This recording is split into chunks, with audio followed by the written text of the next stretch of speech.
Hello and welcome to the Podscast. My name is Pod and this is my podcast. We're on episode 3 now, and what have we got to look forward to? Well, hopefully less tearfulness and lachrymosity than last week. I can only apologise. I wanted this to be a really uplifting show, but immediately from the get-go, episode 2, I'm having a little blub, thinking about having to try to make friends as an adult and thinking about St Kilda, which I hope everyone has been on the Wikipedia for. It is such an interesting story, and thank you to the National Trust for Scotland for liking that reel because I tagged them in it. Thank you very much. So coming up, we're talking Irish classes, football, SNL, sheep detectives, books. We're talking books. We're talking footwear. We're talking a new character that Kieran and I have been developing, and many other exciting and joyful things. I hope you'll stick with me. Here it is. It's a podcast. Oh shit. Go again. It's Podscast.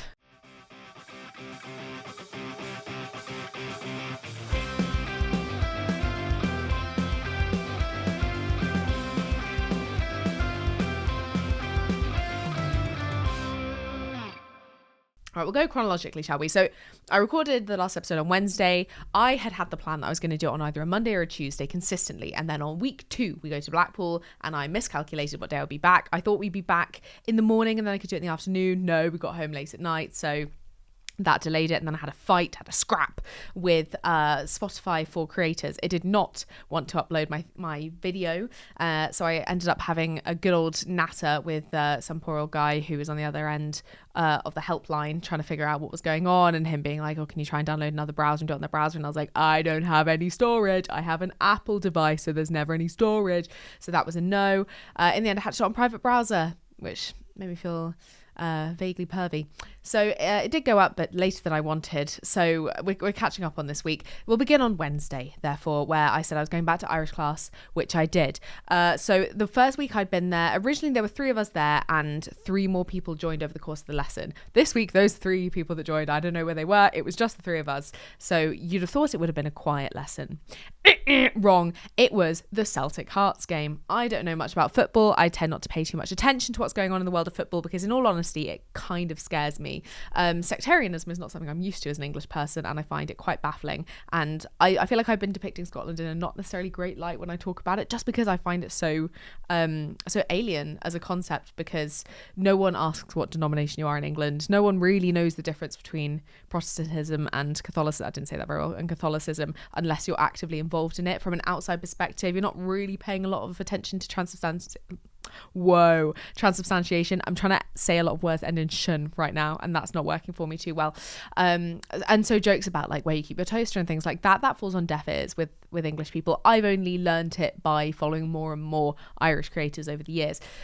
So the Irish lessons are held in an Irish bar that has an attached Irish Cultural Centre.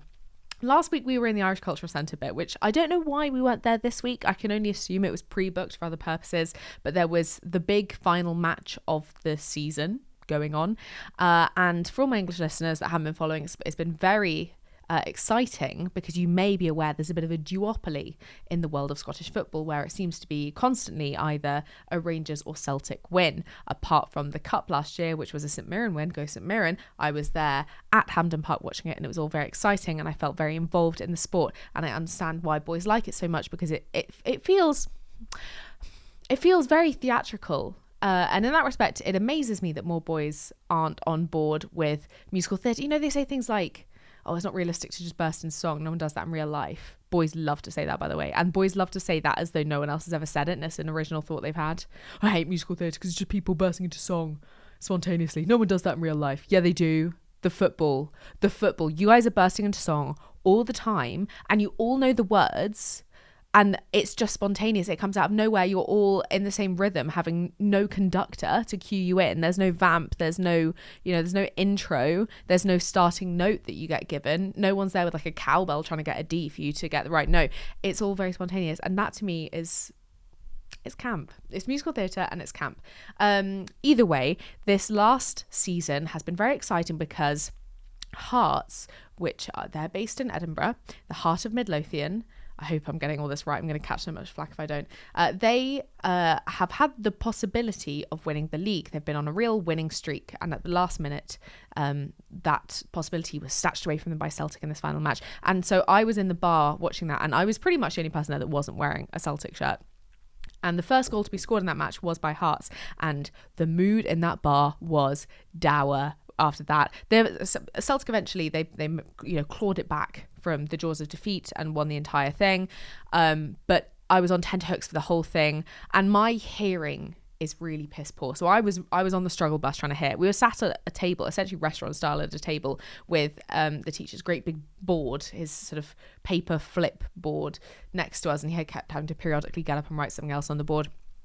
And it was a real difficulty for me because I'm not a great lip reader, but I often have to rely on that. But I just couldn't work with the sound. It was so deafeningly loud. The cheering, the jeering, the yelling, the conversation, the go on, all of that business. I couldn't hear a thing. So that lesson was quite wasted on me. I just couldn't hear. And the teacher had said, I knew it was going to kick off at some point, but I thought we'd maybe have like an hour before people started arriving. But people were there from the get-go. It was a rammed bar. It was not conducive to good Irish classes. And I'm at the point now where I should probably be looking at getting my hearing tested, because it's bad enough that I think it is warranting it. This is my segment that I'm going to call my medical crisis of the week. In week 1, it was ADHD, which, have I pursued it? No. Week 2, was it fainting spells I had last week? And then this week, it's a complete lack of hearing ability, which has been making my life quite difficult for some time now. When I was working at Times Radio, I really struggled in pitch meetings because I could not hear what was going on, especially with, God bless, John Pienaar, great broadcaster, very softly spoken man. And in those pitch meetings, he could have been reciting Macbeth from beginning to end. I would have been none the wiser. I could not hear a word he was saying because the place that we would go to for pitch meetings was adjacent to the canteen. It was a little sort of section of hubs of sofas, gathered around little clusters. And the first few people would get onto the sofas. So you'd have, the news editor and then the main producer of the show, and you'd have John and then one of the APs, and then all the rest of us APs, of which there would usually be 3. Whoa, a bit of granola in my mouth has just been dislodged. Hang on. Delicious. The rest of us APs would just be clambering for loud metal chairs. So this is at 11 o'clock, so it's on the run up into lunch. So there's plenty of business going on. Some people might be grabbing an early lunch. There's loads of trolleys going by. Loads of people that work in the canteen are going to and fro. It was so loud, I could never hear what the pitches were. And then when it came to divvying out the stories for us to work on, I'd have to say to the producer, I don't know what this story is because I could not hear what anyone was saying, and it's not something that I found by myself. So I don't know what this is about. I couldn't hear a thing. It's also inhibited some socialization recently that has really made me doubt myself as a socializer, which is such a shame because I feel like I've worked really hard to become good at socializing, and all of a sudden I'm starting to just completely doubt my abilities. I had an instance recently where we were with one of Kieran's friends. She had a bit of a party going on, and there was someone next to me. She was just sitting slightly too far away for me to be able to make small talk, because I couldn't. The table was also really high, so it's not like I could lean over the table to talk, just slightly out of reach. And I was having to read what Kieran was saying anyway, so I was basically on the end of the table having to crane my neck to look round to read what his lips were saying and the lips of the people beyond him, and this person was further away than me. So I was trying to use my body language to try and bring this person into the conversation. They were having none of it. And then at the end of it all, as we were leaving, that person went, "Great chat." And that really threw me for a loop. It's such a juxtaposition when you've had a really jovial, lovely meeting and then someone comes in with just a completely different vibe. So that threw me off anyway. But then I was like, what the fuck? Come on. I was having such a tough time trying to understand what people were saying, trying to hear, because the music was so loud. The tables were high, which was stressing me out because I was having to meerkat my way into this conversation. And for that person just to be like, "Great chat." And I was like, "Pardon?" She went, "Well, we didn't really talk, did we?" And I was like, I was trying to bring you in. You were sitting so far away. You placed yourself in such an inconvenient position relative to the rest of the group. I was trying to pull you into this sphere. You weren't having none of it, sitting really far back. And too far away from me to actually engage with you as well. I was trying to bring you in. You weren't having it. Just for you to be like, "Well, thanks for that chat." And that plagued me for 2 weeks afterwards. I just kept thinking about it. It really, really bothered me. That and the fact that literally 2 days later I had another social situation where I went to an event that I didn't realize everyone was going to in groups. I thought I could just rock up and be seated with people I didn't know and, you know, make small talk and meet some new people. It wasn't that kind of event. It was an event. It was a reunion essentially, and I had signed up on my own thinking that was an appropriate thing to do. And so I got there and I was like, fuck, everyone's in circles already. And I saw some people that I recognized. I beelined to them, and it very quickly became apparent they didn't want to expand their circle to include the third. So I wound up speaking to someone who had joined their group who was gracious enough to give me the time of day to talk to me. But again, very loud room, very warm room, and it went on for longer than I expected because the next item on the agenda of that evening's entertainment happened slightly later than I thought. So I felt like I was really padding for time, and I ran out of things to say, which is the worst situation. And because I was so flustered, I was so hot, I was so overwhelmed, so overstimulated, and I said, I can't think of any more questions. Awful. Oh, it's one of the top 10 worst moments of my life. It was really horrible.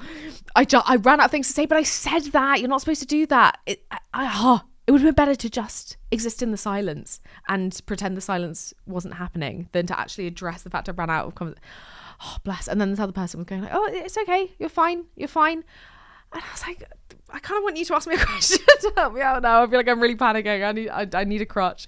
That was horrible. So all that to say, my social skills and hearing combined made me feel very flustered recently. And I think I should get my ears tested. Oh my God, where did we even start? Okay, Irish class, that's where it was. So I couldn't hear a thing. It was a bit of a waste of time just from a being able to hear things perspective. I'm predicting I go back tomorrow and my pronunciation is so far off the mark because I've misheard everything the guy was trying to say to me. Then on the way back, there was a group of lads on the train who were watching reels and TikToks on their phones, all of them at full volume. And one of them watched a video about how to perform a circumcision. Now, there aren't many things that I think England does better than Scotland. In fact, I'd bring it down to 4, I think. I think England gets more tours more easily. I think there are more theatres that tend to take tours on. You find often there are artists who'll say I'm going on a UK tour, and then it's like, 12 nights in London, some nights in Manchester, and then one in Glasgow if you're lucky, or Edinburgh. So I think that there's a greater choice of theatrical and often musical touring choices. But obviously the grassroots scene here is second to none. Oh, one of the things that we do better is that you don't have to download and activate your tickets for rail travel. I think the paint on the road, the white lines, is clearer. I've far too many times actually I've not known what lane I'm in because it's completely faded. It all just needs a bit of a lick of paint, probably because the weather is so changeable up here that it's faded over time, but I can't see the road lines and I keep getting gaslit. And I'm like, no, it's fine. It's not fine. I don't have that back home. I can see where the fucking road is back home. But the other thing, the fourth thing, is that people are way too comfortable having their phones on loud in Scotland. And they are in England as well. But in England, I would say my experience has been that every other train journey has had someone playing something with their phone on loud. In Scotland, I don't think I've been on a train journey where someone hasn't. It's I've got a bit of like tea residue in this mug. Sorry, that's quite gross. Hang on. Drink it anyway. It's like 96% hit rate of someone having their phone on loud, and it's stuff that it's not even music, it's not even nice stuff to listen to, it's loud, like cringy stuff where you're like, why do you want people to know that's what you're watching? A video about how to perform a circumcision? That's insane. Have we as a society completely lost the plot? And there was one woman, bless her, who on one of the train journeys I've been on actually did stand up to this person, was like, have you got your headphones with you? No? Okay, well, would you mind not playing that loud, because you're not the only person on this train. I only wish that could have been me. I admired her so much. She was my hero. I'm so sick of everyone playing music or videos or like calls on speaker. Why would you have a call on speaker? I feel uncomfortable having a call. Sometimes I have to, someone in my family will call me at an inconvenient time. I'll do it on my headphones, or I'll do it with my phone next to my ear, as phones were intended. Why are you having a call on speaker? Why are you FaceTiming on speaker? What are we doing? I think we're losing the plot as a society.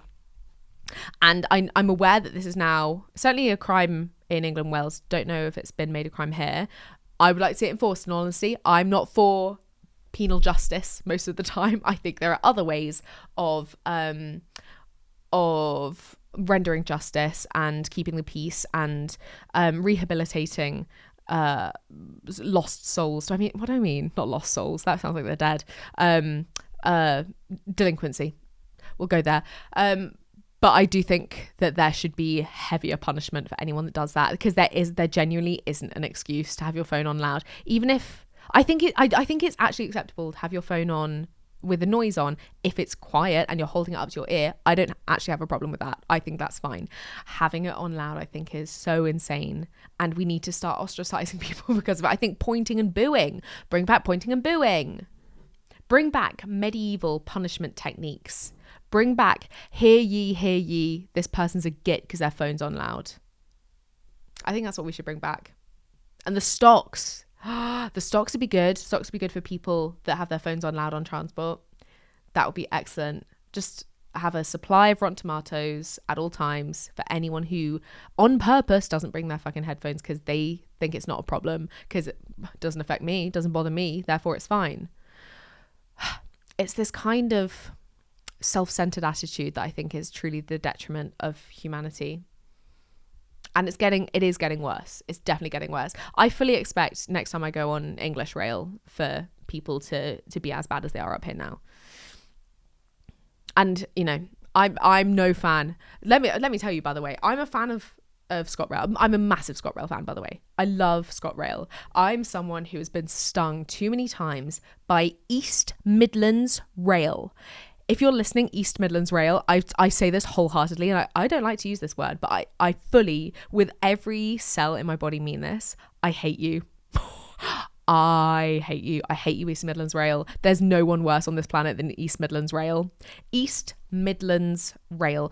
East Midlands Rail, why does it cost £80 with what age am I? 18 to 25 or similar rail card to go on a journey that lasts under 1 hour? That's utterly obscene. That's so farcical. I could travel from one side of Scotland to the other for less than a tenner. There's never an excuse. Where's that money going? Also, you pay that money, you don't even get a seat. You're standing up in the aisles. It's packed. The whole thing's boiling. You vaguely need a wee. Your headphone's dangling and it's also pulling on your earring. Children are screaming and some fucker's got his phone on loud. It's the worst experience possible, and it puts you out of pocket best part of 100 quid, or sometimes over 100 quid for less than an hour. On that, by the way, I had a bit of a mare yesterday when I discovered that I will not be able to go home this weekend because I was having a bit of a homesickness crisis. More on that later. And I wanted to go home, and I found out that that's not logistically particularly feasible because it's a fucking bank holiday. Bank holidays for someone who is betwixt employment currently absolutely reek. I hate them. I never want to celebrate a bank holiday again. I hate it. I think we should get rid of the whole concept. Why is it too expensive for me to go home and see my doggies, please? I want to see my family. I want to see my mummy and my daddy, and I can't because it costs £1,000,000 to go down this weekend. That train is usually £30. The cheapest one I saw was £90. Oh, lads, I just want to go home and see my family. I'm not happy with that. And then Kieran suggested getting a coach, and I was like, I love them, but I don't love them that much. I don't love anyone enough to get on a megabus again. That was truly a dire point in my life when I was having to get the megabus. For some reason, Kieran was fine with it. I think because he is a taller guy, he takes up more room on the seat, so people don't want to sit next to him, whereas I'm very inviting because I'm petite and sexy and feminine and tiny, and people want to sit next to me, take up so much room, fart the whole time, have their phones on loud, and eat food that smells bad. And then people in front of me want to lower their heads all the way back so I could lick the top of their fucking bald heads. Didn't enjoy the megabus. I'm very glad that bit of my life is behind me. I don't particularly want to revisit it this bank holiday weekend. Thank you very much. On Friday, I saw The Sheep Detectives. Oh, boys, The Sheep Detectives. Oh, you knew I needed to cry. You knew I needed to cry. I knew I needed to cry. I've been begging the boys for ages to go and see The Sheep Detectives. As soon as everyone started saying it's a 5-star movie, it's the new Paddington, it's your new comfort movie. I was very heavily influenced by the influencers that are the Townsends. They were talking about it and they said, it's a 5-star for me. And people are too scared to label things that are genre movies as 5 stars. You know, if it's a family movie, it's a comedy movie, things like that. People are really scared to give it the 5-star label. But for me, this is 5 stars. I wouldn't say it's 5 stars. Controversial opinion. I know I did on Letterboxd. That's because I don't take Letterboxd seriously. And I did it just so I could screenshot it and put it on my story as a bit. I think it's a really strong 4.5 or 4-star movie. I have a couple of qualms with it. Okay, things that were great. Emotional pull. Jesus Christ. Wow. The humor was really strong. I thought the jokes were really consistent. Costuming, phenomenal. Setting, great. Hugh Jackman was great. Not enough Hugh Jackman, if I'm being honest. Okay, this is a massive spoiler. I also didn't know this going into it, and Jordan didn't. He was like, how the fuck did you managed to avoid this piece of information? The fact that Hugh Jackman is to Sheep Detectives what Drew Barrymore is to Scream, i.e. in all the posters, but only last 5 minutes. That's crazy. But he was really fit in it. Hugh Jackman was really sexy. Hugh Jackman was so sexy. He was so sexy, you guys. So there's plenty that There's plenty that I really enjoyed about it. Now, some of my qualms. I didn't think Nicholas Calzadine was exactly right for it. I mean, he was in some senses because, again, spoiler, don't listen to this. Just skip to the next chapter if you haven't seen it. Obviously, he is the puzzle piece that doesn't quite fit because he's the missing link. He's the bad one. He's the rotter. But I did think his performance didn't match everyone else's. It felt like he was doing a little bit of riffing on the script where it didn't warrant it. It's one of the few examples of a movie where I think you're better just to stick to exactly what's been written on the page because it's quite panto-y. It's meant to be delivered in this particular way. It's meant to be delivered as though it's a book adaptation, which it is. I think the lines are more deliberate, and I don't think the riffing helped. I felt like he was sort of trying to paraphrase a lot of the lines and be a bit improv-y in it, and I just don't think that necessarily worked. I just don't think Americans should have been involved in it with Light and Love. I don't think it was a movie for Americans. It really confused me that what's her name from Veep? What's her name from Veep? She's got a man's name in her name. Julia Louis-Dreyfus. It really confused me that she was the lead. That to me didn't make sense. That felt like the character was American simply because it was the protagonist, and protagonists are American main character. That it felt weird. I just think it would have made so much more sense to the overall aesthetic and to the plot were that character British. That did confuse me. I just felt it was quite jarring. I felt the same for God bless Nicholas Braun, who was delivering a really strong comedic performance. I thought he was really, really funny. Unfortunately, his accent was dog shit. It was really bad. It was so bad. But I love when Americans suck at accents. I do love that. It's been a while since we've had a really egregious one, because obviously everyone quotes Dick Van Dyke as a strong, and I think Cockney's particularly hard for Americans to do. I would also say your man from Ocean's 11 was very bad. But worse, far worse than Dick Van Dyke, and I don't know why anyone would ever dispute that. That's the worst British accent that's ever been committed to screen. Nicholas Braun's was very bad. It wasn't as bad as either of those two, but I could not have told you whether the accent he was trying to do was RP, so like me, or Devon. It seemed to be neither, but I felt like he was aiming for one of them, and it vacillated between the two, and it was distracting because you could see he was focusing on how to deliver the line. And so I thought the funny notes that he hit were so funny. Really, really excellently done. I just think there are dozens of British men who would have played that part better. I'm really sorry, and I really love the movie. I think Nicholas Braun did a fantastic job, and it pains me to be critical about it because I love it so much. But I think George Fouracres would have been phenomenal in that role. Unfortunately, it was made before 4 Acres came to the 4 Acres, so that couldn't have happened, but I wish it had, because I think 4 Acres would have smashed. And imagine having like a Black Country accent in that mix as well, because there are obviously so many different accents because of the American thing. I think that would have been so funny. 4 Acres would have been phenomenal. So I think Nicholas Braun did a really good job. I was just very distracted by the accent. Let me just say, however, the Winter Lamb, Ooh, the winter lamb. I really struggled. That was a tough one for me. And I went in there no makeup because I knew what was going to happen. That was really a struggle. Every time the winter lamb was on screen, I was crying in an outside way, not appropriate for the cinema. I was really crying and body shaking and like that. Horrible. I'm glad it was a mostly empty cinema because it was a afternoon weekday showing. But every time the winter lamb came on screen, Kieran looked over and howled, and he was like holding his hoodie over his face because he was laughing so much at how ridiculous I am. So that was and how cute the winter lamb's voice was. Why does no one like me? Just because I was born in winter. Oh God, that really hurt my heart. It hurt my heart so much. And I saw the thing at the end coming. As soon as they were like, he doesn't have a name. Oh, no one's given me a name. No one's given him a name.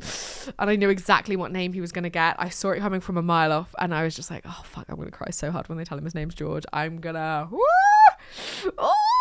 It's going to really be tough.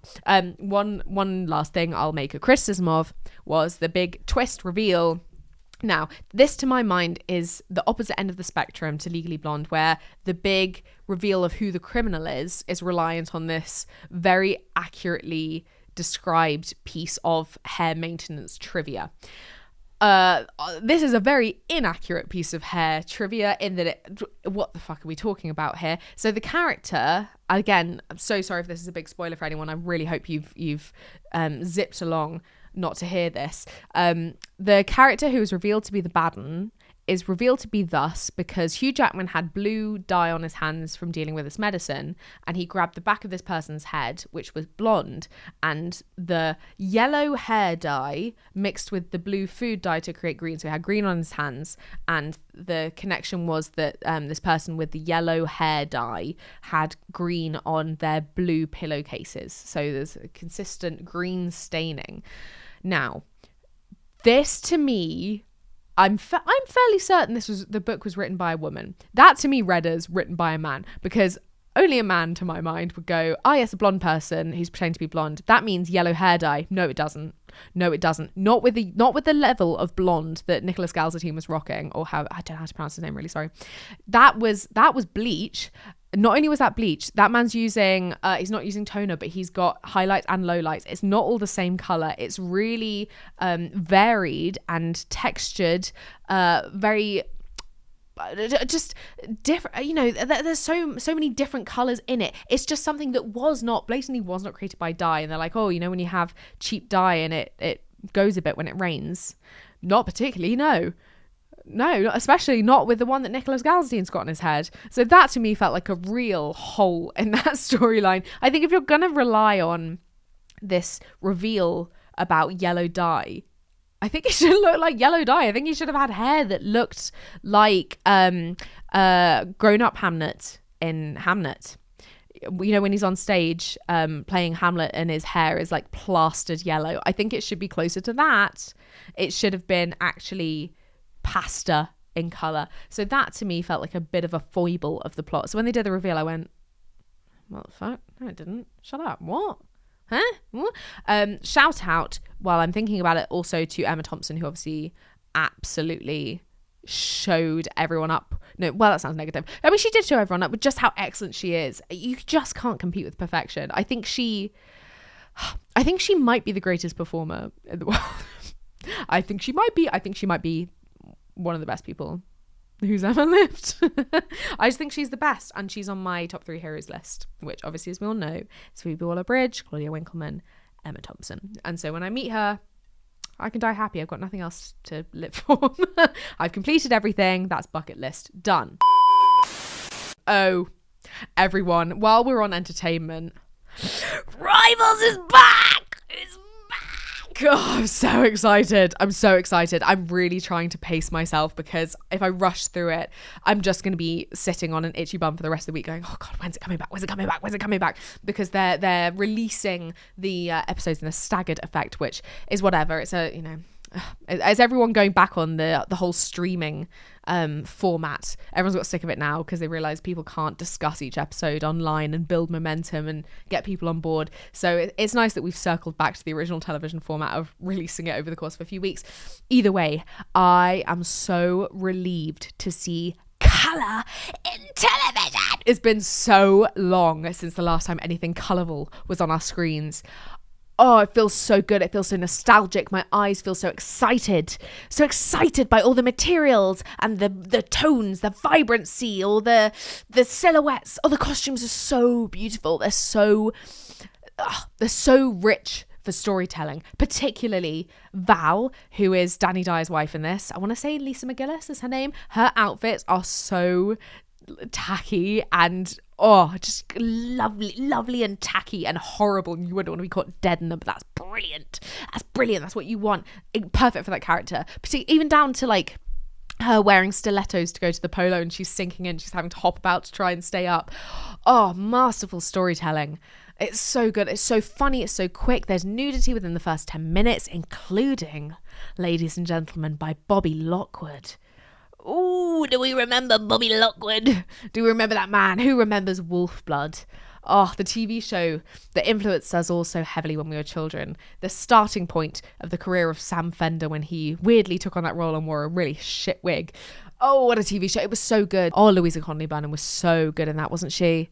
Oh, and now she's doing her short films. She is such a force. And her working with Mia McKenna-Bruce as well. Those two like CBBC child stars now coming together to be adult filmmakers. Oh, no, not adult filmmakers. Filmmakers who are adults. I love that. Bobby Lockwood. Okay, guys, lock in. Bobby Lockwood played Ridian, who was one of the heartthrobs. Like it sounds mad to say the most heartthrob. That's the way the script portrayed him, but also like you're working with Keita Williams-Sterling and Sam Fender. It was a hot cast, fit cast. But Bobby Lockwood was the romantic lead, who he was going through. It's so good, because it was puberty, but through the metaphor of werewolfdom, which I think is so good. They're all going through this awkwardness, and their bodies are changing. It's things they can't control. Their attitudes are changing. They're seeking risks all of a sudden. Their friendships are changing. I think that's such a beautiful way of portraying it, and it was a really beautifully visual show. The theme tune was excellent. I've been saying for a year and 4 months that Kieran should learn to play that theme tune. Oh, I love it so much. I promise that I'll keep a little keep. Through these veins of wolf blood flows. Through these veins of wolf blood flows. Oh, so good. Anyway, all that to say, Bobby Lockwood's back. He's back, baby. And he is in Rivals as one of the hot polo players. And he is naked in the first 10 minutes, jumping in a pool. Yes, I paused it. No, I didn't. For anyone that my mum has recommended they listen to this, any of my mum's friends, I'm talking entirely in jest. All of that's a load of tosh. I've not paused anything. Anyway, yes, Rivals. I love it. I love Danny Dyer in it.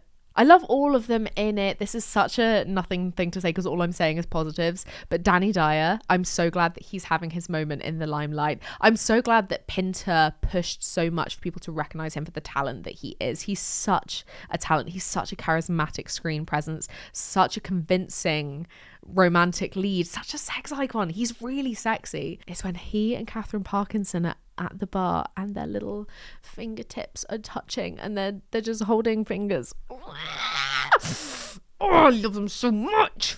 I love that plot point. I'm slightly impatient with the taggy plot line. I know that's like the central chord is the Rupert Campbell Black plot line.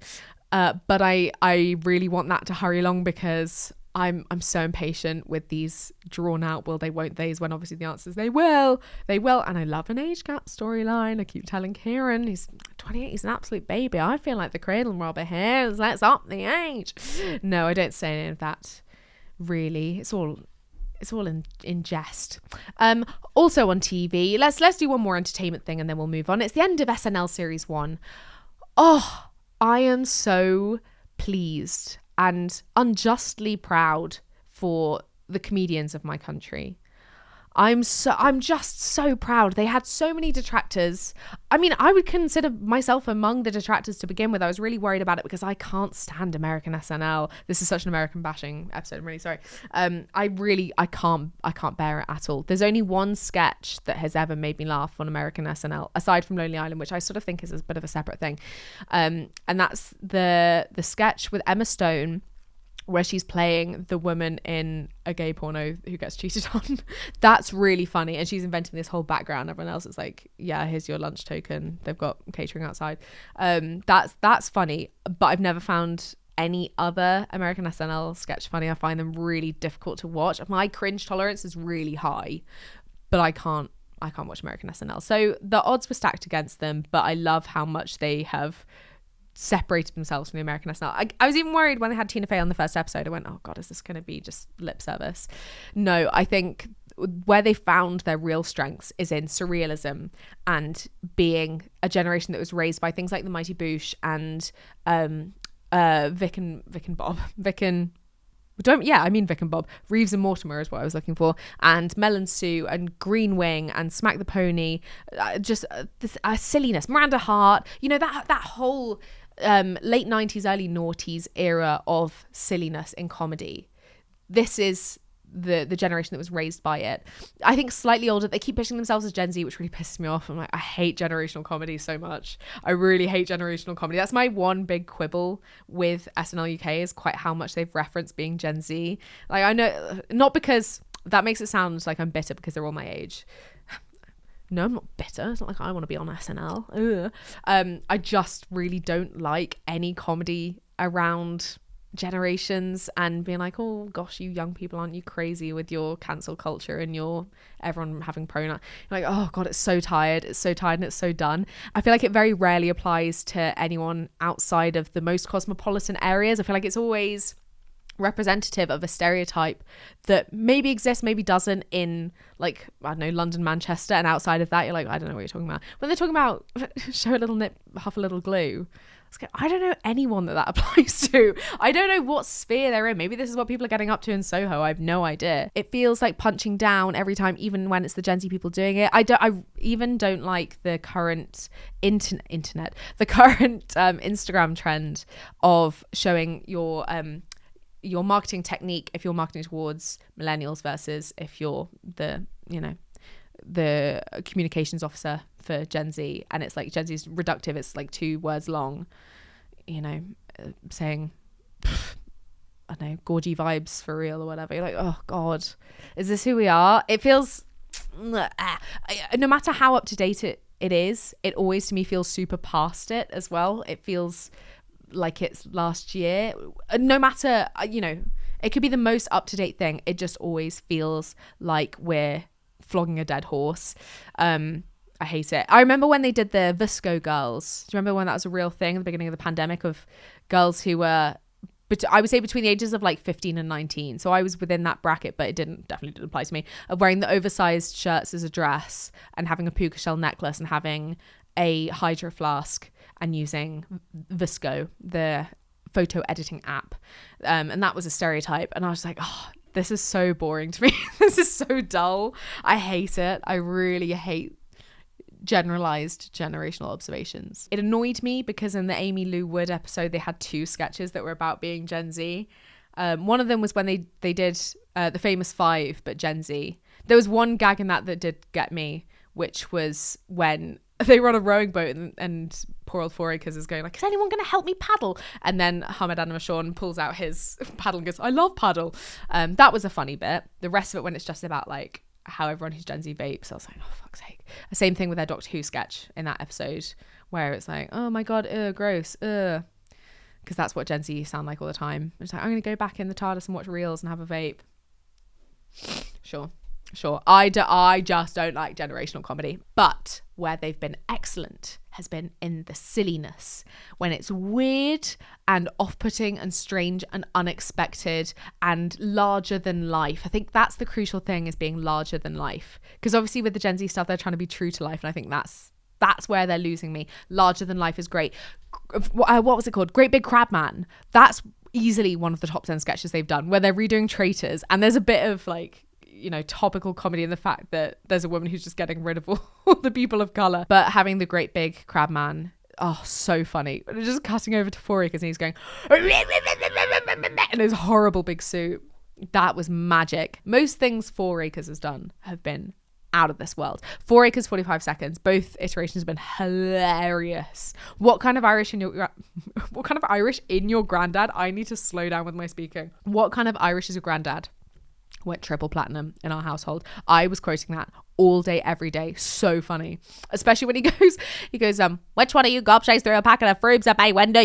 Great. A packet of frubes. Oh, it's so visual. It's so funny. It's so specific. Oh, it's surreal. It's great. And then he did a second one about brilliant, hilarious. The fact it was all about veg, and then having that surprise line, and the singing actually being great. Hilarious. What were the other ones? People seem to really love the Boys Who Can Land a Plane one. I thought that was fun. It's not one of my favorite ones, but that seems to be on everyone's top 10. Oh, the one in Shooty Gatwa's episode, this most recent one, Kieran absolutely howled. It was the Louis Theroux sketch, when they have 4 Louis Theroux and they're all just saying over and over again, is that fair to say? Should we get started? Do you want to get started? Am I right saying that? Is that fair to say? Kieran loved that. He loves Louis Theroux. Louis Theroux's like his celebrity that you'd want as your parent, that has informed your personality and your comedic preferences. That's Louis Theroux for him. And he went through a phase like a month and a half ago where he was massively on the Louis train and watched he watched pretty much everything. He binged the entire Weird Weekends, and then we watched the Manosphere one. We just watched everything. And then it was, you know, should we watch something on telly? Should we, you know, see what's on? Or we could watch something on Netflix. You go, shall we watch a Louis Theroux? Shall we watch a Louis Theroux? And his eyes prick up and his tail starts wagging. And he's like, Louis Theroux. He loves Louis Theroux. Hope he doesn't mind me doing an impression of him as a golden retriever, but that is how he describes himself most of the time. Love Louis Theroux. So that was a really fun one. I thought it was a really great episode to end on. The 3 Glasses of Wine, that was a really fun one for them to end on with Hannah Waddingham. Star of that show was Celeste Dring, who, by the way, gets Celeste Dring more screen time. Her Angela Rayner is so funny. And here's one that was one of my favorites, is when she rolls down a hill, and that was the whole sketch. That was so good. Oh god, they're all coming back to me now. The one that Ayawade Bamboye did, where she was Ian Wright thinking everyone was dead and they all come back. That was really good. That was so good. And Dobby's there. That was hilarious. Okay, that's me done praising SNL now. I'm really excited for the next series to come back. I want to be on SNL so bad, and maybe I won't be now. I've bashed all the generational comedy ones. I just think it's beneath them. I think they're so much better than it, and I think it's a comedy crutch, and I think they're clearly capable of so much richer stuff than reliance on Gen Z stereotypes, because I don't think that showcases their observational powers as a writing and performing team as much as a lot of the other stuff they've done. There, I said it. I still want to go on. I want to go on so bad. I went to the Paisley Book Festival on Saturday evening. I was aware it was going on. I was looking for things to watch and attend. The difficulty being that Scotland is very obsessed with crime novels. That is a real cultural stronghold. They love crime novels up here. I'm not big on crime novels. I'm not huge on mysteries. I don't really like detective noir. That's just not for me. I'm less about the plot. I'm less about the plot, but a lot of my criticisms of the books I've read this year has been that they didn't have enough plot. Too much plot for me, if anything, too much plot. I'm more interested in character development and how that changes as a result of plot, if that makes sense. But I was intrigued because I saw there was a talk on entitled Hebridean Anti-Heroes, and I have been reading a fair amount this year set on islands. I love books set on islands. I'm realizing this is a thing for me. I love it. I think it's the perfect novelistic setting because it's so restricted. You know, there's only so many ways to escape. There's only so many people that are on the island. There's so many answers. Things can get very tense because it's essentially a precinct campus novel. That's what they were talking about, because it's so restricted that you're essentially living together, you're interacting together, you're working together, all in this closed space. I love that as a conceit. I think it's so much fun. So I was really excited to go to this talk, and I bought the books and I had them signed. Where my awkwardness yet again kicked in is that I didn't particularly know how to act at this book festival as someone who hadn't read the books going into it, which I think was the case for the majority of the people that rocked up. It seemed to be more of a marketing exercise than for people to rock up who have read the book and love the book and had questions to ask at the Q&A as a result of having read it. They'd arisen from their reading. So I didn't know what to say because I obviously haven't read it, so I don't have any feedback to give them, no compliments. So I was sort of thanking them at the end, and it felt quite empty because I was like, well, thank you for the talk, it was really insightful, rather than thank you for creating these characters that I've so enjoyed because I've read it. So I was in my panic setting anyway, and then it was quite awkward as we were leaving the room because I accidentally wound up being stood next to one of the men who had been on stage, and we were like walking side by side out of the room really slowly, and I sort of went, oh, thank you very much, that was very insightful, and then I hadn't thought of the next thing to say, getting in my head, this is the whole thing, my socialization is worse because I don't feel like I'm as quick on my feet, blame the phones, it's probably the phones. And then at the signing afterwards, both the authors were sat next to each other at this table, and the queues were different lengths, but then by the time I got to the front, the queue on the other side had ended, so then I had the attention of both of them, and I was trying to sort of speak to both of them at once, and it wasn't really working, and I was getting in my head, and then I backed up and walked into a pillar, so that was quite tough for me. But I'm very excited to read those books. I love islands. I love going on the islands. I love thinking about islands. This has been one of the big culture shocks of moving up to Scotland, is how frequently I'm interacting with islands. How many have I been to now? I've been to a fair amount. The first one I went to was Mull, but only for like an hour and a half to get to the other side to get to Iona, which is gorgeous. It's gorgeous, but you couldn't bring your car across. It was a foot passenger only boat. So we had to carry all our camping gear in a little trolley and take that up, and it was so beautiful. It's like one village big, and we found this really secluded beach, no one else there, it's just us and the sheep and the waves and the sunset, and it was so beautiful. One of my favorite moments ever, one of my favorite memories. Then we went to Arran last September after the Fringe as a bit of a wind down from the festival, and Arran was really fun. What I didn't enjoy was walking to the King's Caves. I've decided I'm anti-cave. I don't like them. They're never as exciting as I want them to be. What I want them to be is an encrusted grotto with stalactites and stalagmites and the light piercing through and making them glisten in an interesting way, and open geodes everywhere, and maybe fragments of mosaic. That's what I'm after. And what they always are, without exception, is just a hole in the wall that's not particularly deep with some sand and mud and a couple of pebbles piled up. So that was disappointing. More disappointing was the fact that it was an hour and a half walk round trip to get there, which I saw as being a waste of time. It was particularly muddy. I'd not brought appropriate footwear. I was slipping, sliding. My tummy hurt. I had a medical issue, a medical crisis midway through, and I wasn't having fun. So there are plenty of photos of me on that trip looking dour and miserable. But other than that, I had a fantastic time. The house that we had booked on Airbnb had no Wi-Fi, which ended up being fantastic. It was such a fun time to be away from the phones, and we played board games and we had a glass of wine and we watched some of the movies that were in the house on DVD.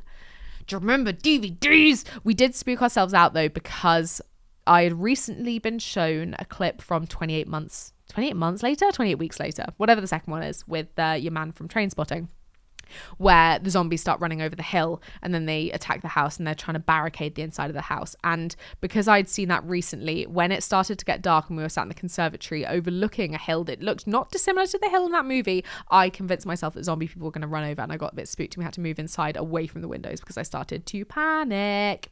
I also had a moment where I scared Kieran because I pretended there was someone in the house, which isn't a very funny joke, but I just sort of did a bit where we were sitting on the sofa and I just kind of locked eyes across the room and my smile faded, and that made him shit himself, which is very funny for me, and I'm so glad that he did not do the other way around because I think I would have had a heart attack. Where the Arran trip fell apart was the fact that we were relying on Caledonian McBrain ferries, the East Midlands Rail of boat transport, as well as aquatic transport, that doesn't sound quite right, of seagoing transport. My God, do they love to cancel stuff.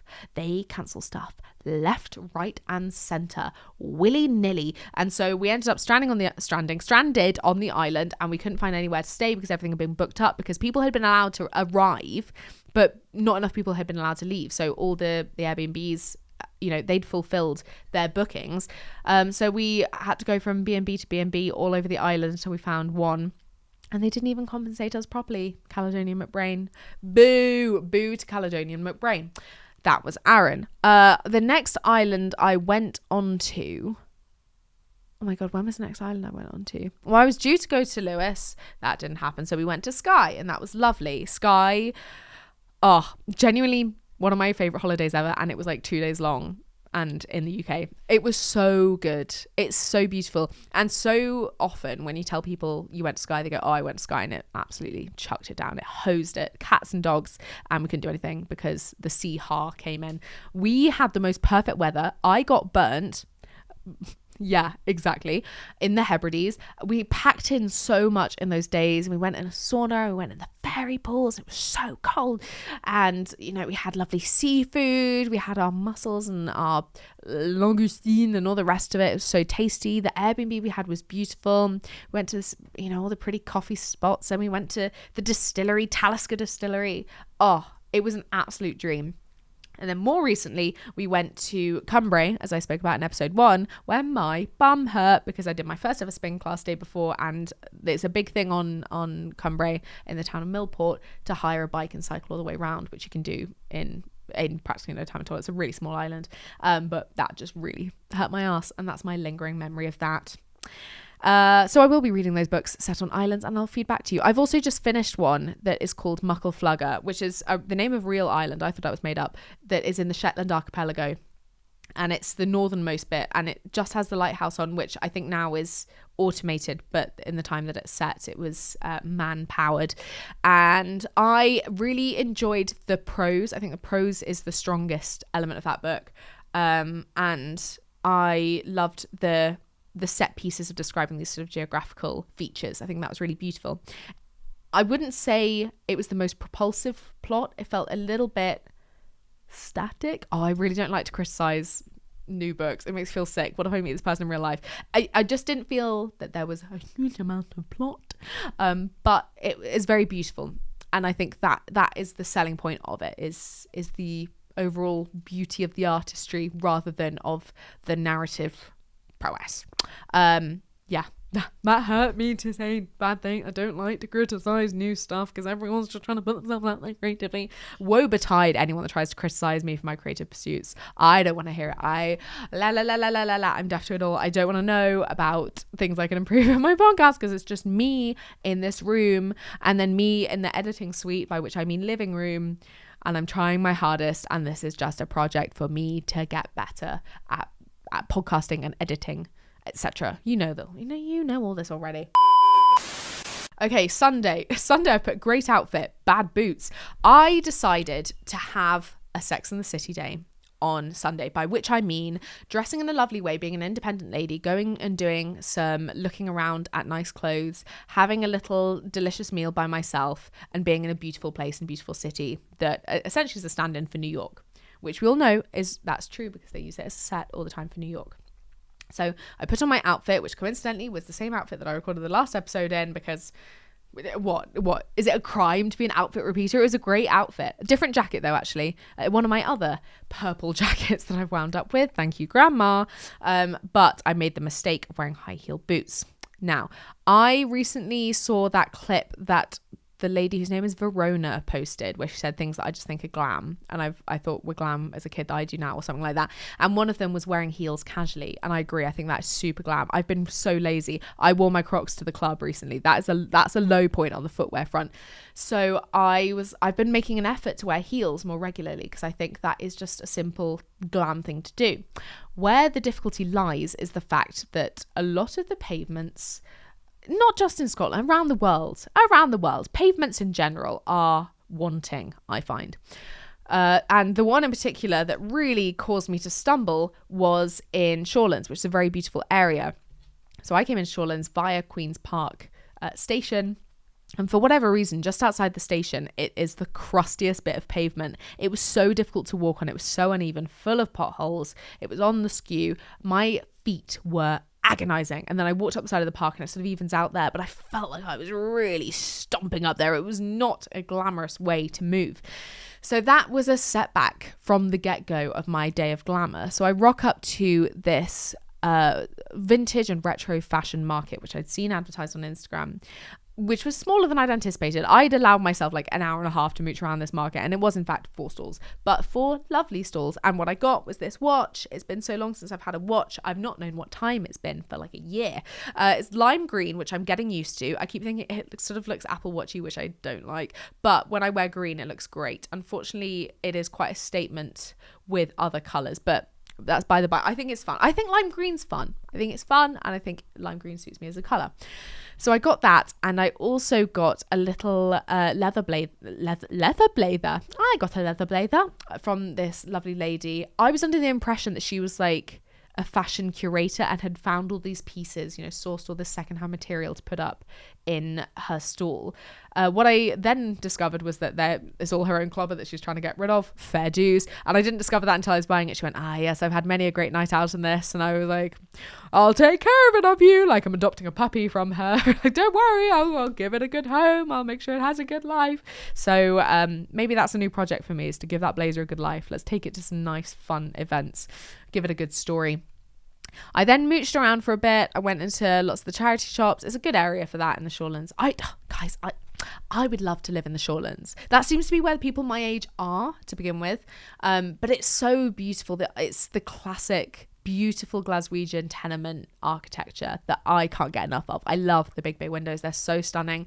There are so many lovely cafes and restaurants and wine bars and all the shops, the charity shops, as I say. And you've got Queen's Park there, which is so luscious and gorgeous. Oh, I want to be there so badly. Unfortunately, the parking permits absolutely reek, so that may be off the cards. But yeah, love to mooch around there. And I took myself for this really delicious meal at something that was called Strange Brew. I knew it was something like Odd Coffee was the thing I had in my head. Strange Brew. Oh my God, the menu there was to die for. And I ordered like lemon hummus on toast, and as I ordered it, I went, I made a mistake. Should I have gone for pancakes? Because it was like a lemon curd or like lemon cream cheese thing on pancakes. It just sounded really good, and I was like, should I have gone for a sweet thing? Oh man, this toast thing arrived. So it was a lovely sourdough toast. Mouth's going already, with like chili oil, chili flakes, and then the lovely lemon hummus and 2 fried eggs and great big chunks of halloumi. I'm getting wet mouth, I'm so sorry.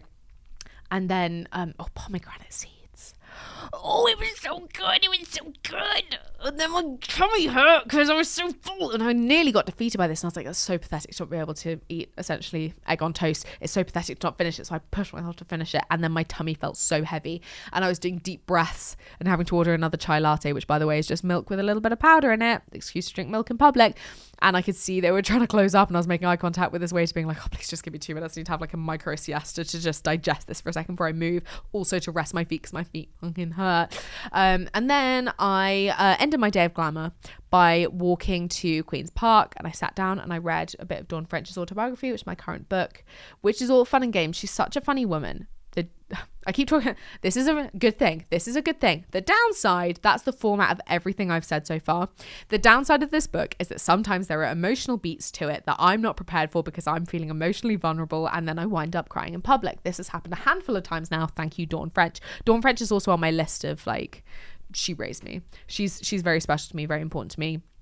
I've started saying to Kieran, I think when we have our own place, we should print off pictures of celebrities that have been particularly influential about us, that we feel very warmly towards, and have a little shrine corner. Dawn French would be in there. She's so important to me and has so heavily informed who I am. And I don't know if you can see on the video, I've got the Vicar of Dibley in the middle of my laptop stickers there. Vicar of Dibley is one of the most influential TV shows on my character. I'm so heavily informed by the character of Geraldine. And it got to a bit in the book that was just about Mother's Day and about being away from your mother and your daughter on Mother's Day. And I went, Here we go, crying in the park. And I realized so much of what I've been feeling recently that's made me feel emotionally vulnerable has been homesickness. I've not been home in quite a while now. My parents came up about a month ago and we did the grand tour of Scotland, which was so much fun. But then that's given me the illusion that I've been down more recently than I have. So it's been a while. So I wanted to go down this weekend. And as I say, it's a bank holiday. So that's postponed. And I made the error recently of I was looking for like ways to hang out with dogs. I just miss being around dogs. So I was looking up obviously puppy yoga, which by the way costs an arm and a leg. So then I was looking up borrow my doggy or whatever, you know, these borrow my doggy websites. They require payment to join the platform as well. Everybody's out to get a buck these days. Nothing good comes for free. But because I've given them my email, I now get emails every day being like, Bertie's been sniffing around you. Could Alfie be your best friend? Milo wants a cuddle. And you're like, oh, all these boys, I want to cuddle. I'm so bored. I miss my dogs. So I had to FaceTime my dogs last night. And I've got my little Beanie replacement still with Feathers McGraw, who does look like Beanie. So yeah, I've been missing home a lot. So I got tearful in the park and then I had to call my mum and then we had a talk on the phone as I was getting back to the city centre, because then I went to the Piper because it's been Rushfest this weekend. What's Rushfest, I hear you ask? Valid question, because I'd never heard of Rush. No one my age knows who Rush is apart from Kieran White, who absolutely adores Rush. They're his favourite band. He's got the tattoo of them. He's got posters all over our bedroom. He loves Rush so bad. And so Rushfest is this massive festival where tributes and various musicians come on stage and perform Rush songs, and the hardcore fans are there year on year. And these hardcore fans have their unofficial after party at the Piper, which is where Kieran plays. So he did a gig and it was such a fun gig because everyone was so on board. It wasn't like a pub gig where you're just there incidentally. It was a show. It was his show. We were all on board. Everyone there was listening. And then the guys that work in the pub were playing Spinning Yarns over the speakers, which is the song that he wrote about me when we first got together. He doesn't play it enough, but it's his best song. It's his best work. It's so good. So that was such a fun evening, and that really raised my spirits after what had been a quite challenging day of just really missing home. And I think I need to give myself some credit, really, because I am so far from home. I think I keep forgetting to appreciate quite how far I am, because the rest of the world is so big. You know, you see Americans talking about someone's coming to a city in my state, so I'll travel 7 hours to go and see it. You're like, oh, that couldn't be us. We're 6 hours away, and that seems like the end of the world, particularly when I'm not a long distance driver. So, you know, I'm reliant on public transport. But I have done really well. I've held it together mostly very well on the homesickness side of things. So soon I will go home. I will see my family. I'll be replenished, and then I'll be all the more joyful, and you guys won't have to listen to me being on the verge of tears on this podcast. But thank you for continuing to listen anyway. Also, on Sunday night, we had the introduction of a new character into the mix, and this requires quite a lot of backdrop. Let me take you back to 2018, when I'd started to work in my village pub for the first time. Mostly it was going very well. There was one man, however, who decided to be an enemy of the state. And he was just on one night. It was just me and this other guy behind the bar. And for whatever reason, like, it wasn't even busy. He just chose violence. And he kept calling me Bint. He was like, oh, go on, get my drink for me, Bint. Or whatever. Just like that, which is so unnecessary. It's so unnecessary. And this other lad stood up for me. I didn't even hear him say it. That's the crazy thing. I didn't hear him say Bint, but this other guy who was working with me stood up for me and was like, no, you don't carry on with that. We're going to bar you. And he was being quite aggro about it, about the prospect of being barred. And in the end, one of the other regulars, lovely man, he really stood up to my defense, to the point where they were threatening to take it outside. And this man, I would venture to say, is not maybe a natural pugilist, but he was ready to risk it all to defend my honor. So that was my history with the word Bint, was that it was used against me, and then a man almost got barred for calling me the word Bint. Wasn't aware of what that word meant, had never heard it in any context whatsoever, just not familiar with it whatsoever. A little bit of Googling later tells me that it's a derogatory term in the United Kingdom, but in the West Midlands can just mean female partner. Whatever, by the by. But I brought this up to Kieran. I was like, you know, that was my misogynistic slander working as a 16-year-old behind the bar, which I shouldn't have been a 16-year-old working behind the bar. And he found the word bint really funny because it is just like, it's so old-fashioned. It's so from an era. It's so nothingy. It's very throwaway, like ridiculous. Like he could have called me like, you know, a slapper or a trollop or slag or whatever else. He chose a word that's so antiquated that I didn't even know what it meant, which is really funny. So now we've just been using the word bint very ironically around the house and being like, hey, stupid bint, when I do a small minor error, stupid bint. That's both of us doing that to me. We're both misogynist to myself. So bint has become a bit of a silly word in our household that's very, very frequent in usage. But the character that has emerged was as a result of me just referring to myself accidentally in the third person of being like, oh, Bint, did I say Bint likes that or something? But that's become the characters now, being like, Bint likes that. And Bint's this like weird sort of pervy hag that I've created, is what this weird sort of slimy woman being like, Bint wants another biscuit now. And that's the voice, by the way. It's very, very like this. Bint wants to go to bed. Bint's very tired. Horrible voice. And we've been having a lot of fun with the character of Bint. And Kieran has now added to our collective repertoire the character of Gimp, who's similar, but I would say more slobbery, just very moist in the mouth. Gimp wants to have some breakfast now, and it's just like horrible, like grotty creature voices. That's been bringing us a lot of joy. So Bint and Gimp, sorry, made myself laugh there. Bint and Gimp, our two comedic personas, are really getting along well, and I'm glad we have them in our roster now to make home life that much more joyful. On the have I made any in-person friends in Glasgow front, we're still on 0 for 0. I have been trying. I bet, I went out to the book thing, and there was almost a moment where I made an acquaintance, but the situation was fast moving because the conversation started as everyone was filing out, so there wasn't enough time to develop. But this lady gave me a lovely recommendation of where she got her bag that had a sort of library designer that was really pretty. So that was almost an acquaintance. It was so gross. But I had a bit of a low point yesterday because I just was like, where is everyone? Where's everyone who's 24? What are we doing? Because I would like to find a person to not go bouldering and hiking with, because that scares me. I just want to find a friend that can come over and watch Rivals with me. How do you find a friend that can come over and watch Rivals? Where are we meeting that genre of person? Where are we doing that? Because surely I'm not the only person who's moved to a different city after uni and doesn't already have a support network of friends, platonic support network in that area. I know I'm not alone in that. So where the fuck is everyone? Where are we? And I went to a situation which, again, it wasn't quite right for meeting friends because it was loud and low lighting, so I couldn't hear or lip read, which, by the way, that's my nightmare when I go to the hairdressers as well, because she's standing slightly behind me and I'm not wearing my glasses because she's cutting my hair, obviously. So I can't see her lips in the mirror. It's slightly too far away for me to be able to actually lip read. And she's standing behind me, so I can't hear. She's kind of out of my oral periphery, so that makes me panic. And it was a similar thing of just, it's too dark, I can't see anyone's eyes, can't lip read. And again, people had come in groups when they did, because there were fuck all people there to begin with. I was the only person who'd paid to be in that room to begin with. Everyone else was either like part of the event or a partner of someone.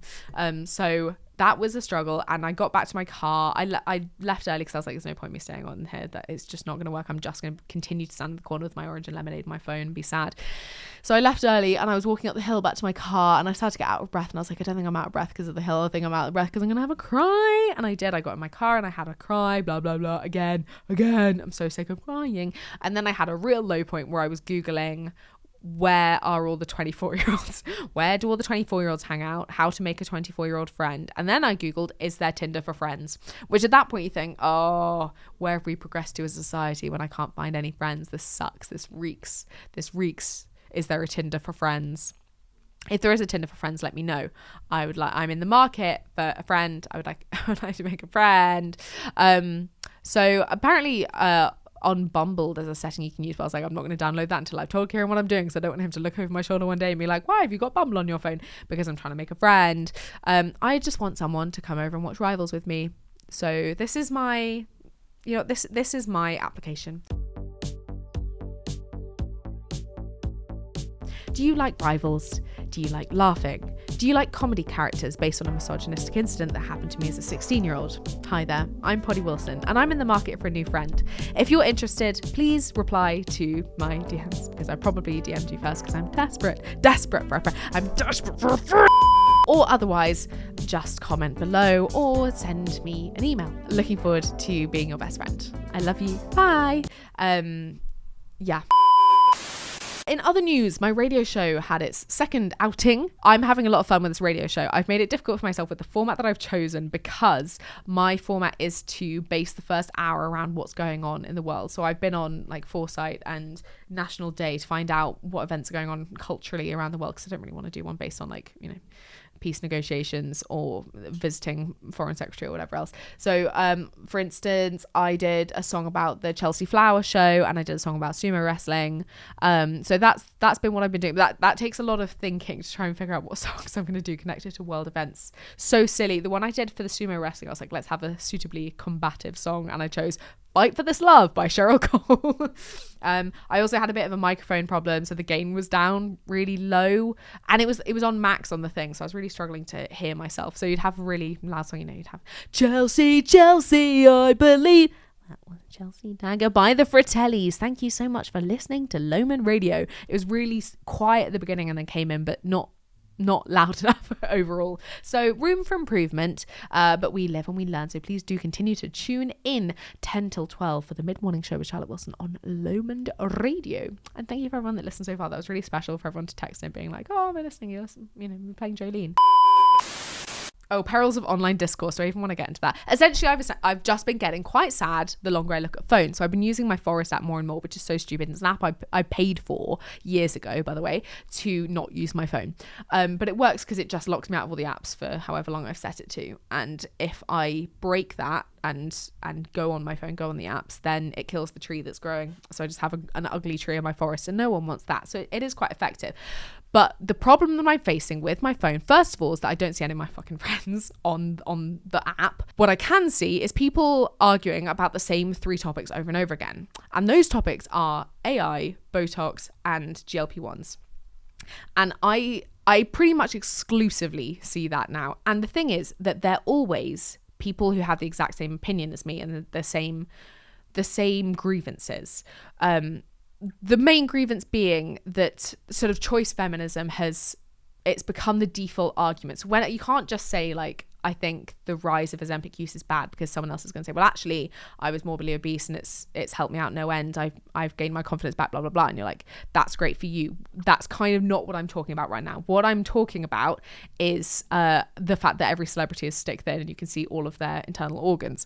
And they'll go, well, I don't think we should comment on so-and-so's bodies. It's their choice. And you go, like individually it's their choice, but are we just going to, it's her choice to the point where like everyone's dying because they're malnourished? Like it does drive me mad. And these are all the points, rather than just being about like whether these things are morally good or morally bad or what the nuance is, it's just about the fact that you can't make these arguments anymore because people derail them so frequently with arguments that they shouldn't be counterpoints. They should just be like, can you not understand that's not part of this? It's not part of the point I'm making. The other big one is about Botox, because obviously there's all these studies coming out at the minute about how it's affecting children when their mothers can't, or their parents, I guess both of them, but obviously it's disproportionately affecting women, can't move their faces as much, and they can't read the full spectrum of emotion on their parents' faces. That's then affecting the children's development, which makes me so sad. And then in the comments, I saw people saying, well, I used to have really bad migraines and Botox is the only thing that's really helped those migraines go away. So if you're saying we get rid of Botox, that's going to bring back my migraines. You're like, yeah, but that's not what they said, is it? They're just, why can't those two things exist? And it's the same argument over and over again. No one's saying it any differently. And it's all stuff that I agree with. I agree with all these content creators, and seeing people argue in the comments of people that I disagree with. So the first-hand content is all stuff that I'm like, yeah, I do agree with that. And the majority, I now think quite a considerable proportion of the people that are arguing against the points that I agree with are bots. And I think that's a dangerous assumption that I'm now making. It's probably a realistic one, but isn't that so dangerous to be like, anyone that disagrees with me is probably not real? I think there's a real, I'm getting into dangerous territory with that. But all that to say, those 3 topics, I could just not think about them every day, but I can't because it's being fed to me every single day. Every time I open the app and I'm like, maybe I'll see one of my friends today, someone that I actually know in real life, and it's someone being like, hey, AI is bad. And you're like, yeah, no, I agree, AI is bad, but I don't really want to be thinking about AI today. I'm losing weeks of my life to thinking about it, where I'm like, it's making me feel exhausted and bleak at the world, and I actually don't need to be thinking about it. I don't think it's as natural to be wasting this much time thinking about it. Obviously it's affecting people so profoundly, but I just don't think it's natural for us to be considering those things for such huge amounts of our days. And I'm at the point where, particularly with the Ozempic one, I hate thinking about my body this much. I really don't enjoy it. And I went for like 18 months where I barely thought about my body at all, and it was so blissful. It was great. It was so great. I barely thought about it. The only time I thought about my body was when I was premenstrual, and then I would fake tan and then feel fine. And that was it. That was my routine for a year and a half. It was it was heaven. It was utopia. And now I'm thinking about my body every single day. I'm back to thinking about calories, which that's a whoa, alarm bells going off. I don't want to think about that. I don't want to think about calories ever again, but I'm starting to like worry about what I'm eating, what's going into my body. And, I went through such a considerable chunk of my life where I didn't worry about that. And it is as a result of worrying about other people's bodies is now making me worry about, this is such a like, it sounds really self-centered. I'm trying to say it in a way that doesn't make me sound like a complete bitch. It's not the issue of the conversations themselves. It's the fact that I'm thinking about these conversations every day without exception, like on an hourly basis, that I'm losing so much time to all these problems that it's making me feel so bleak in my outlook about the world. Like, you can really track the bleakness of my outlook. It's entirely proportional to how long I've been on my phone, and I'm sick of phone. I want to get rid of phone. I said to Mum yesterday I want to get a Nokia brick, and she was like, ha, very good. I'm being deadly serious. I want a Nokia brick. Were it not for the fact that I want to work in broadcasting and you need to be able to show your portfolio online, I would have had a Nokia brick for the past 5 years. I'm being completely dead ass serious.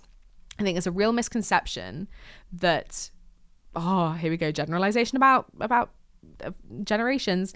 I think for my parents' generation, a technological progression is seen as an obvious good thing, because it's the next step, and that's progress, that's getting better, that's new, and it's an improvement. I'm not of that opinion. I don't think just because something's new means it's good, and obviously that's massively general, but I think it's quite shocking for young people to be going so analog, to be rejecting social media, people that are rejecting social media en masse, they're rejecting AI, and people that are of an older persuasion are finding that baffling, because they're going, well, this is the new thing, so obviously you need to incorporate it, that's just logical. And we're going, but it isn't good. It's not making my life better. It's not making me happier or more intelligent. It's not making my life easier. It's making my life actively harder, if anything. And so I think that's quite a powerful rejection that I wish I could do more, were it not for the fact that I've tied myself into posting on a daily basis to advertise my podcast that a handful of people are listening to. But thank you for joining me for the ride. I do appreciate it. And I didn't particularly want to end on such a dour note, and it's quite annoying that I have written that at the bottom of my notes, so that's what I've ended on. Is there anything funny that's going on in my life? Oh, tell you what's fun, we're going to see Bird soon. We're seeing Bird on Sunday. Very excited for that. I saw Bird last year, but like almost to the day last year. It was around the time of my grandma's death. So actually it was probably a bit earlier. Very much like close to the time of her dying. And I went on my own, and I was like close to tears. I was very emotionally on edge. It was a surprise. And it was wonderful. It was so wonderful. I felt so included in the crowd. The music is gorgeous. There's something about trad music, both Scottish and Irish, that just makes my heart sing. I love it so much. And the outfits are sick. The dancing was sick. Lisa Canny is an absolute goddess of music. She's so fucking cool. So we're going to see them this weekend. So that's a lovely thing to end on. In the meantime, my dog fire hydrant of the week. Let me tell you this while I also search for my new words. Dog fire hydrant of the week. I saw a man smoking a pipe in real life. That was real cool. It was when I got off at Glasgow Central, and I was walking under the umbrella, which is the street that goes underneath all the rail tracks. And that's where the Four Corners is, where they've got 4 different kinds of fast food at one crossroads. And the man in front of me was putting his little powder in his pipe and lighting his pipe as he was walking, which he did slow us all down, but I thought that was a lovely thing to witness in real life. Last week was plumbaceous. I actually have not found an excuse to use the word plumbaceous. That's on me. This week, we're going for umbra. Umbra. The darkest, innermost part of a shadow where all light is blocked, particularly during an eclipse or within a sunspot. Umbra. Now, I really hope I've stayed in focus this whole time, because the second, do you remember last week when I was like, I keep looking at myself in the monitor, and I know I've done that a lot in this episode. The second I turned the monitor around, I went out of focus, and it really bothered me when I was editing all these little clips, and I'm out of focus, but the brick wall, absolute 4K HD. So hopefully I've stayed in focus the whole time. In the meantime, thank you for joining me. It would mean a lot if you recommended this podcast to another person who perhaps needs to hear an emotionally vulnerable woman talking about how AI discourse is affecting her on a day-to-day basis. That would help a lot. It would help a lot if you rated it 5 stars, nothing less. If you want to rate it less, do that in your own diary. I don't want to know about your complaints. This is a 5-star podcast, don't you know? And leave a lovely comment as well. That would be very nice. Share it to people. Apparently sharing is now the big metric of gaining traction. So just copy the link and then paste it in notes. You don't need to send it to anyone else. Just copy it. Or send it to your friends. Send it to an actual person if you are of that persuasion. Thank you very much for listening, for being with me. And I'm sending a great big wet snog your way now. Thank you very much for listening to Podscast with me, Pod. This is a podcast. I love you. No.